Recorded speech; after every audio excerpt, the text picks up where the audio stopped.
Are you considering doing hot yoga? Hot yoga is not just about stretching and increase your flexibility, but with hot yoga, you add the extra element of the heat. Let's get this video started. I'm just Coach Jesper. Let's get into it.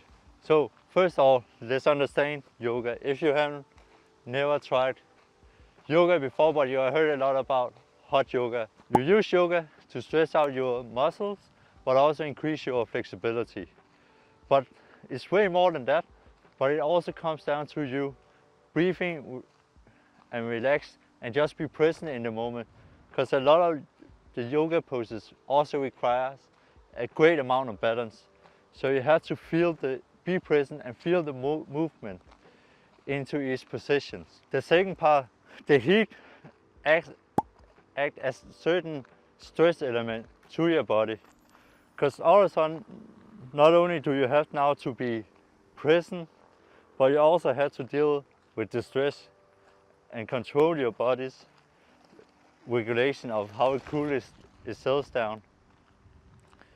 But the heat actually also helps you to warm up your body, and because your body becomes warm and your muscles become warm, you can get a better stretch in your muscles. And from my experience with hot yoga, it has been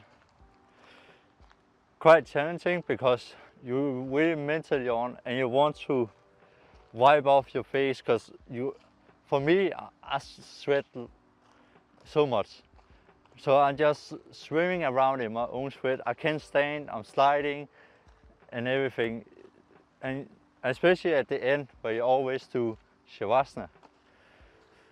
It's the worst part because you're just laying there and have all the sweat and you just want to wipe it away from your body. If you haven't tried hot yoga yet, I highly recommend you to sign up to a place near you. Remember to like and subscribe.